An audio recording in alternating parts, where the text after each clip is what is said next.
Hi friends, आप देख रहे हैं विनोद जीएस गुरु चैनल। जैसा कि पिछला क्लास रीजनिंग का कैलेंडर टॉपिक्स था जो कि अभी अधूरे चल रहे हैं, आज हम पार्ट 3 के रूप में लेकर कैलेंडर को फुलफिल करेंगे। अगर पार्ट 3 में फुलफिल नहीं होता है तो नेक्स्ट पार्ट में बना देंगे। तो चलिए देखते हैं कि कैसा क्वेश्चन कैलेंडर में पूछा जाता है।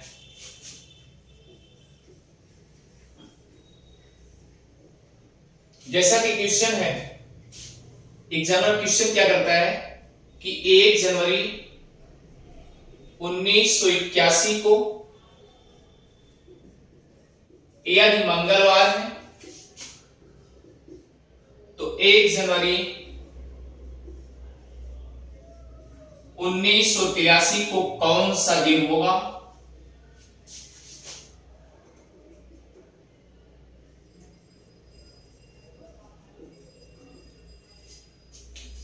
कुछ नहीं, एकदम सिंपल तरीके से, एकदम एग्जैक्टली। देखिए, पहली चीज तो आपको ट्रिक बता दिया जाएगा, लेकिन सबसे पहले हम चाहेंगे बेस आप कंप्लीट कर लीजिए। जैसे एक चीज हमें बताइए कि 1 जनवरी जब चल रहा था 1981 की बात है। पहले तो ये देखिए कि क्या 1981 क्या लीप वर्ष है या साधारण वर्ष है? हमने आपसे बताया था कि लीप वर्ष वही होगा जो 4 से पूर्णतया विभाजित हो जाएगा। अब आप सोचिए कि अगर ये 81 यानी लास्ट का 2 डिजिट 4 से डिवाइड करेंगे, क्या ये पूर्णतया डिवाइड होगा? यानी रिमाइंडर के रूप में, शेषफल के रूप में 0 आएगा? नहीं। तो हम कुछ नहीं करेंगे। इसका मतलब अगर जो डिवाइड नहीं होगा पूर्णतया, अगर शेषफल के रूप में 0 नहीं बचता है तो आप समझ जाइएगा साधारण वर्ष है। और साधारण वर्ष कितने दिन का होता है? 365 दिन का होता है। कितने दिन का होता है? 365 दिन। अब आपको ये तो पता चल गया कि साधारण वर्ष में 365 दिन, और उसमें 1 जनवरी को फिक्स है कि 1 जनवरी को मंगलवार था। क्लियर? अब इसमें से आपने क्या किया, 1 घटा दिया तो क्या हुआ? 364 हो गए। यहां तक किसी कोई आपत्ति नहीं होगी। क्लियर? अब चलते हैं, आगे चलते हैं। 1982 की बात चली तो क्या ये 4 से पूर्णतया विभाजित हो जाएगा? नहीं होगा। अगर नहीं होगा इसका मतलब 365 दिन का ये भी होगा। ये भी क्लियर हो गया। अब 1983 की बात आई। अब जब 1983 की बात आई तो याद होगा 1983 में केवल एक दिन ही एंट्री किया है, इसलिए इसमें क्या लेंगे? 1 लेंगे। क्लियर हो गया? आप क्या करोगे? 7 से डिवाइड करेंगे। क्लियर? और इसको भी 7 से डिवाइड करेंगे। अब ये तो 1 बचा हुआ, क्योंकि एक सप्ताह में कितने दिन होते हैं? 7 दिन होते हैं। आप 7 से डिवाइड करेंगे तो कितना दिन बचेगा रिमाइंडर के रूप में? 0 बचेगा। क्लियर? देखिए भैया, 364 को जब आप 7 से भाग देंगे तो 7 पचे 35, कितना बचा? 1 14, 7 दूनी 14, क्या बचा? 0 बचा। 0 शेष तो बचा। इसका मतलब यहां पर जो शेषफल बचेगा उसी को आप लिखेंगे पूर्णतया। आप इसमें भाग देंगे तो कितना बचेगा शेषफल के रूप में? 1 बचेगा।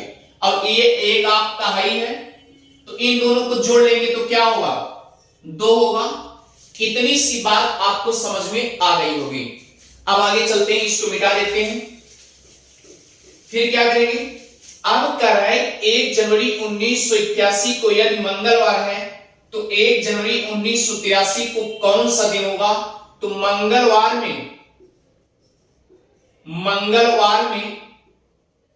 2 जोड़ देंगे, यानी एक क्या होगा? एक बुधवार और दूसरा दिन क्या होगा? बृहस्पतिवार। ये क्योंकि 2 ही जोड़ना है। अब इतनी बात समझ में आ गई?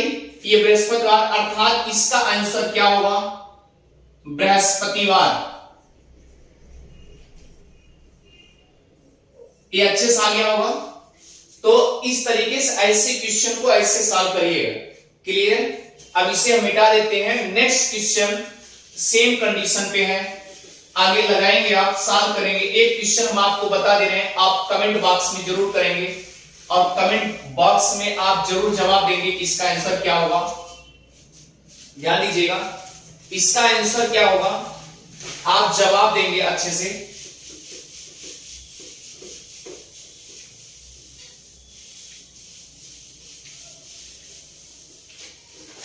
जैसे 1 जनवरी 1971 को यदि रविवार है तो 5 मार्च 1973 को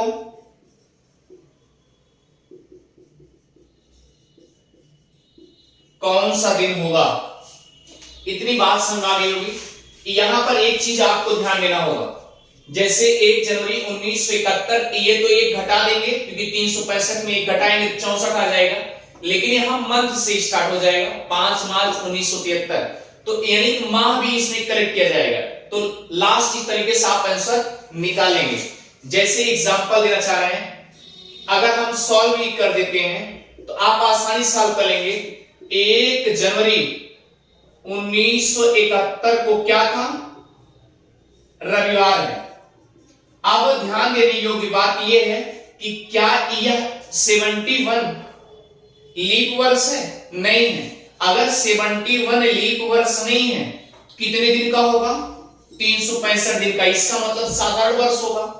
अब भैया एक चीज आपको ध्यान देना होगा कि 365 में एक दिन तो फिक्स है ना, एक जनवरी तो फिक्स है, एक घटा दिया तो कितना हुआ? 364 यानी 364 दिन हुआ। अब 1972 की बात आई, क्या 72 4 से कटेगा? 4 1 के 4, 3 4 8 32, कट गया, कट गया ना। इसका मतलब क्या है, ये लीप वर्ष है। इतनी बात तो समझ में आ गई होगी। चले आगे देखिए, अब ये लीप वर्ष है तो इसका मतलब क्या होगा? 366 दिन होगा। क्लियर हो गया? अब एक फिर उसके बाद क्या करेंगे, आप सीधा स्टार्ट कर दीजिए 1973 से। 1973 में आप जनवरी लेंगे, जनवरी, उसके बाद फरवरी, उसके बाद मार्च। क्लियर हो गया? अब जनवरी का कितना दिन होता है? 31, ध्यान दीजिए। और ये फरवरी जो होगा 28 होगा या 29 होगा, ये ईयर के ऊपर डिपेंड करता है। अगर 4 से ये पूर्णतया कट जाता 73 तो 366 दिन का होता, तो फरवरी 29 दिन डे का होता है, यानी 29 दिन का होता है। तो ये 73 क्या है? साधारण वर्ष है, इसलिए कितने दिन का होगा? 28 दिन का होगा। इतनी बात तो समझ में आ गई होगी। चलिए आप क्या करेंगे, मंथ में मार्च वाले में क्या है, कितना दिन लिया है? 5 लिया है। यहां तक किसी कोई आपत्ति नहीं है। चलिए पहले तो इसको 7 से डिवाइड करिए, तो कितना आएगा रिमाइंडर? 0 आएगा। इसको 7 से डिवाइड करोगे कितना आएगा? 2 आएगा, यानी रिमाइंडर शेषफल के रूप में 2 आएगा। अब इसको जोड़ लीजिए, कितना होगा? 8 5 13, 13 1 14, यानी 5 8 13, 13 और 1 14, 14 का 4 1 कैरी, 2 3 कितना हुआ? 3 और 2 कितना होगा? 5 5 1 6। किससे डिवाइड करोगे? 7 से। 7 9 63, क्या बचा? 1 बचा। अब यहां 0 था, यहां 2 है, यहां 1 है, इसको जोड़ लो, यानी बराबर कितना हो जाएगा? 1 हो जाएगा एक शेष के रूप में। तो 2 और 1 3 हो गया। क्लियर? यानी 2 + 1 बराबर कितना हुआ? 3। अब रविवार को छोड़ करके, यानी क्या हो गया? रविवार, सोमवार 1, मंगलवार 2 और बुधवार 3। इसका आंसर क्या हो जाएगा? बुधवार। इस तरीके से ऐसे क्वेश्चन को ऐसे सॉल्व करेंगे। क्लियर हो गया? अब नेक्स्ट टाइप क्वेश्चन हम आपको समझाने जा रहे हैं अच्छे से।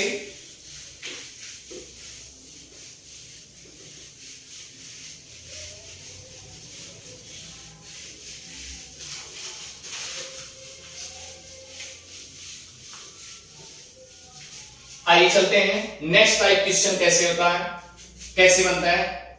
कि राधा क्वेश्चन है, राधा को याद है कि कृष्ण का जन्मदिन, कृष्ण का जन्मदिन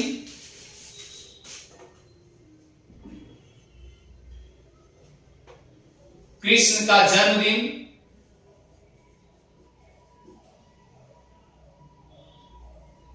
जुलाई में, या ऐसा पूछ सकता है कि 7 जुलाई के बाद, 7 जुलाई के बाद और 15 जुलाई के पहले है। इतनी बात तो समझ में आ गई होगी। अगला है, जबकि रुक्मणी को याद है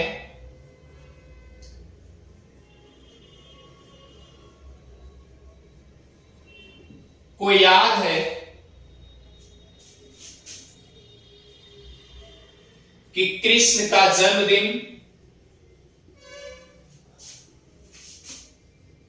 जुलाई माह के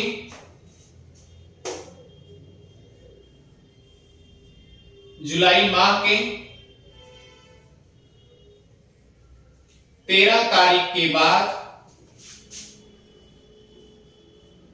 और 21 जुलाई के पहले है। तो इस प्रकार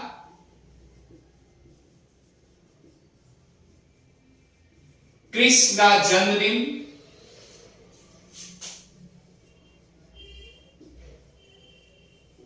जुलाई माह के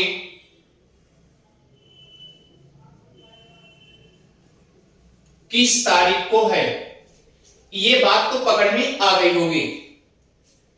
कुछ नहीं, केवल इसमें देखिए जन्मदिन मनाने वाले कितने लोग हैं? 2 लोग हैं, एक राधा है और एक कौन है? रुक्मणी है। और जन्मदिन किसका मनाया जा रहा है? कृष्ण का जन्मदिन मनाया जा रहा है। आप देखिए जुलाई महीना है, तो ये तो पता चल गया कि दोनों का मिलना एक कॉमन है कि क्या है? जुलाई है, तो कॉमन मिल रहा है। तो आप क्या करोगे? राधा कहां से कहां तक गिनती बात कर रही है? 7, 8, 9, 10, 11, 12 और 13, यहां तक बात कर रही है। 13 और 14 और 15 तक बात कर रही है, राधा बात कर रही है। अच्छा ठीक है, फिर क्या करें? जबकि रुक्मणी को याद है कि कृष्ण का जन्मदिन जुलाई माह के 13 तारीख के बाद, तो यहां से उठाइए 13, 14, 15, 16, 17, 18, 19, 20, 21। क्लियर हो गया? क्योंकि 21 जुलाई के पहले बात कर रहा है। अब आपको ध्यान देने योग्य बात यह है कि देखिए कैसे इस ऐसे फार्मूले को एकदम सटीक निकालते हैं।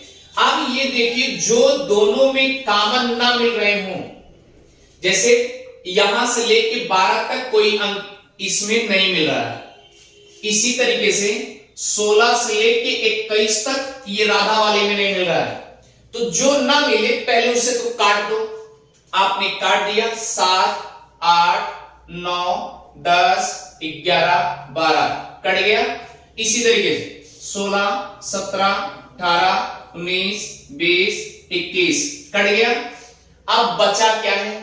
13, 14 और 15, 13, 14, 15 रिमाइंडर के रूप में बचे हुए हैं।